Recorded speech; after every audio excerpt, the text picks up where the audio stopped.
Last game of Modern for this evening. I don't want to do this one.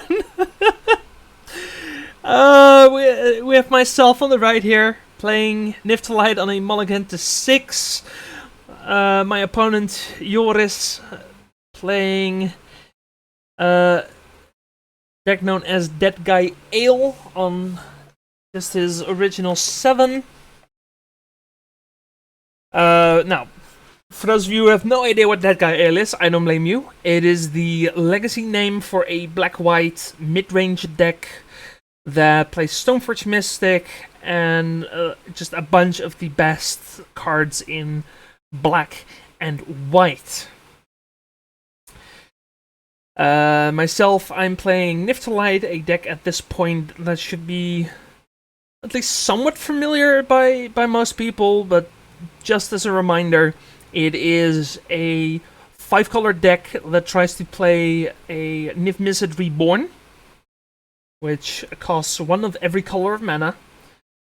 It's a 6/6 flyer, and when it enters the battlefield, you look at the top 10 cards of your library, and then you, for every 2-color combination, so every Guild of Ravnica, you can pick one of those 10 cards that is exactly those colors and add it to your hand. Now, it needs to be exactly those colors. So, it doesn't find extra copies of Niv, but it does find a Bring to Light, which is essentially an extra copy of Niv. Also doesn't find monocolored cards. It has to be exactly 2 colors. And then you can add it to your hand, which is really good effect. Make no mistake, that's incredible effect.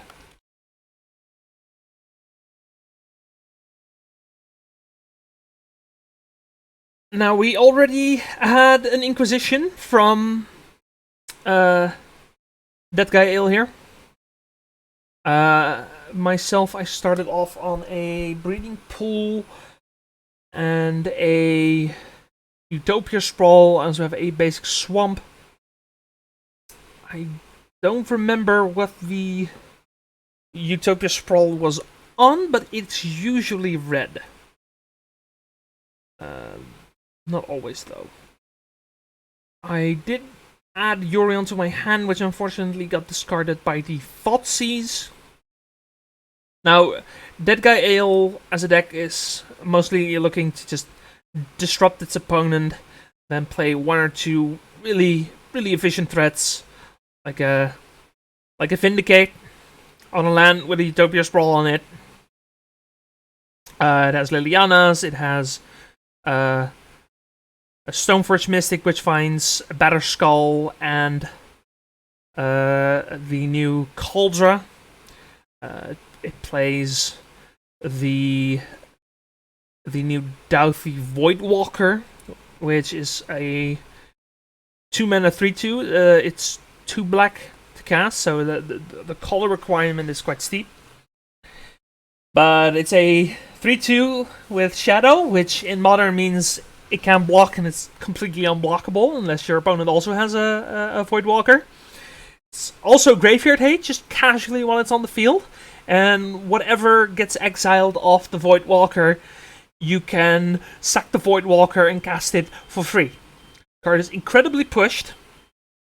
And again, I've said it before, I think the card is stronger than Urza's Saga. Even though everyone is complaining about the Saga, about how it's too good, I think Saga's fine. I think Voidwalker might not be. I think Ragavan definitely isn't.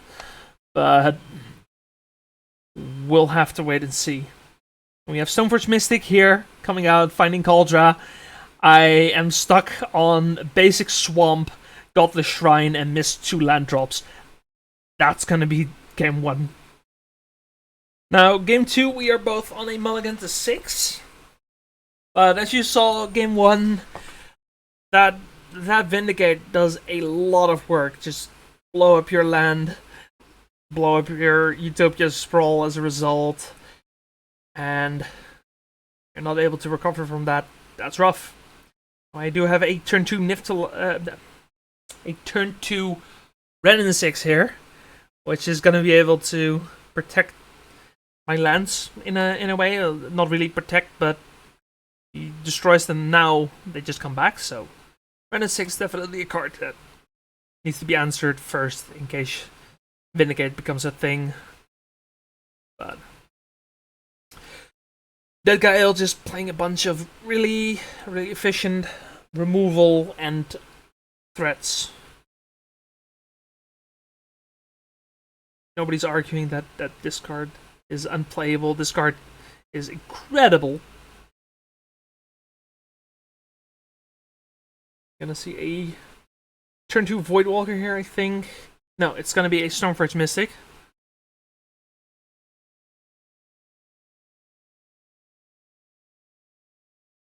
Finding Kaldra. Kaldra notably has haste. It is a 5/5. Let me see. I mean, Kaldra isn't a 5/5, but the creature it's equipped to is a 5/5. My hand, yeah, I know me. I know. My hand being a bunch of monocolored cards that I can't cast off Steam Vents and Pillar of the Parents. There was a Birds of Paradise among them, I think. Birds of Paradise is not doing anything here. I have no fetches, so that Red and 6 doesn't actually do anything here. And of course, the moment the Red and 6 gets destroyed, I find a fetch. Basic Forest, Abundant Growth. I'm gonna draw a card. Is gonna be able to fix my mana if it stays on the field. What was I saying? Oh yeah, Kaldra complete. Equipped creature gets +5/+5 and has first strike, trample, indestructible, haste. Whenever it deals combat damage to a creature, exile that creature. Pretty good. It has haste, so you can just fetch it on turn 2 with a Stoneforge Mystic, play it on turn 3 with a Stoneforge Mystic, and immediately attack that turn.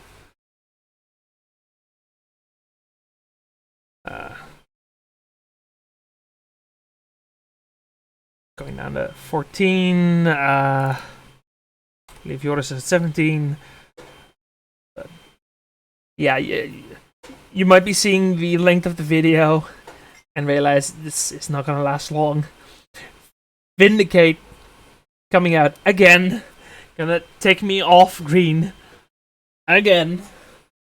I'm still holding, I believe, a Veil of Summer, which I had no way of actually casting to protect this forest. I believe there's also a Birds of Paradise in my future. This is a game. That's all I can say about that. Actually, I have dice. I can just use dice to do life totals. Bit rough on the life totals. Of course, my third land is a second copy of Pillars. So I have 2 Pillars and a Steam Vent. It's not really going to cast anything. Yeah, I was not looking forward to casting this game. This game is rough. This game is rough. Now, Helix gonna take care of the Stoneforge Mystic. Gave me 3 life, and then I lose 5 of the Kaldra, going to 11.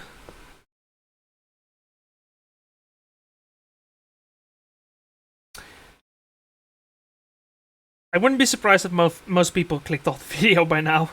You're still here. Thank you. For you here to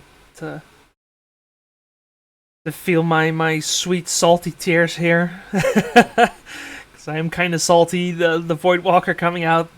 Voidwalker. I don't know, man. I don't know. This card is incredible. And you're gonna see why it's incredible. As I untap, I'm gonna play a Teferi Time Reveler. Yeah, there's in fact a Birds of Paradise in my hand, which does nothing right now.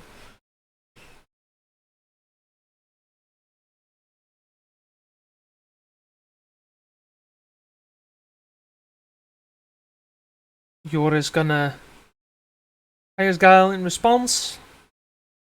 Exile my graveyard, make 1-1 flyer, I believe. Yeah. Gonna have to do it now because the Teferi, of course, means you can't play at instant speed. Gonna bounce Cauldra, which means the Germ dies. Now you're gonna see why Voidwalker is an absurd card. Why it is absurd. So the Spirit is gonna go to the Teferi, and the Voidwalker is gonna go to me. So I go to 8, the Teferi is down. Teferi gets exiled by the Voidwalker with a Void counter on it.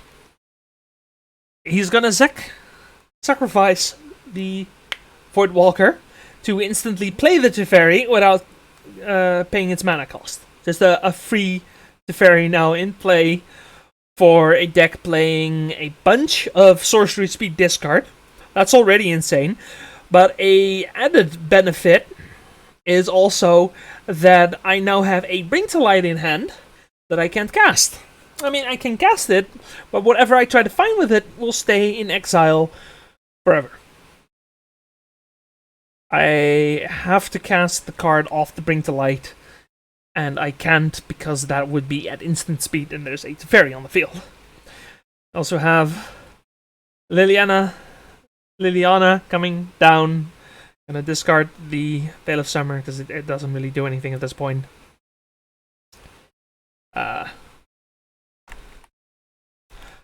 Now, there's also a Vindicate in the hand of Joris, which is also a sorcery, which is also really, really messed up when you play it at instant speed. That's Shoe Bring to Light not doing anything. That is a Teferi that it's okay, it's not great. There's a Burst of Paradise that still cannot be cast. Like, this is a Teferi that, like, all it does here is draw me a card, and it's still the best card in my hand. This game's over. Feel free to do whatever you want to do. I'll be here for a couple minutes, but thanks for watching anyway if you're this far. Like, if you're still watching, you're here for my salt. You're here for my salt. Or you're really into that guy, Hill. This is that guy, Hill. This is what Modern looks like now.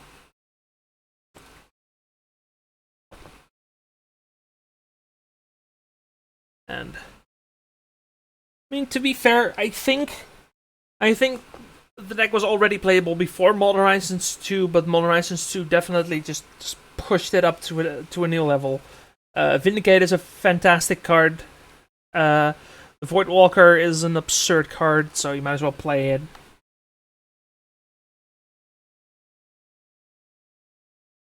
And the rest of the deck, like Lydianas, were already good. Stoneforge Mystics were already really good. Discard spells have been good since the moment they were printed, I think. Just being able to know what your opponent is playing, be able to take key cards, just really solid. Inquisition, Thoughtseize, Duress, if that's something you're concerned about. Yeah, that Bring to Light doesn't actually do anything.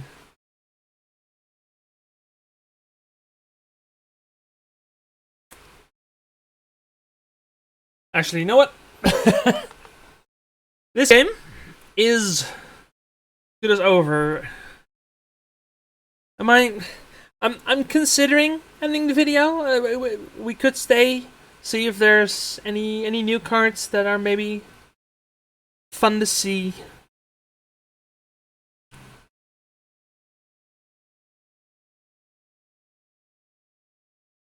A Burst of Paradise coming out. Yeah, you know what? Let's stay for a bit. See if there's anything that might be worth seeing.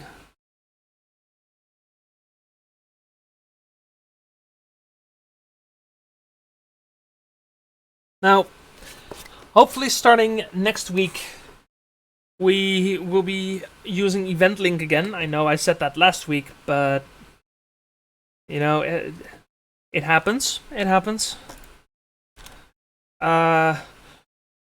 We are seeing 4 rounds per evening again, so that's pretty sweet. Yeah, exciting stuff coming. We have 4 matches of Modern every week now. We have 4 matches of Legacy every week now. I'm gonna try and put the higher tables on coverage starting the moment we actually do get EventLink again. So I'm gonna be able to look at every round individually, just look at what I want to put on coverage. A bunch of varied content, hopefully some high quality content. We've had some good matches these past few weeks. We've also had some more rough matches where the 0-2 player got paired against the 2-0 player. That's kind of the problem with round robin.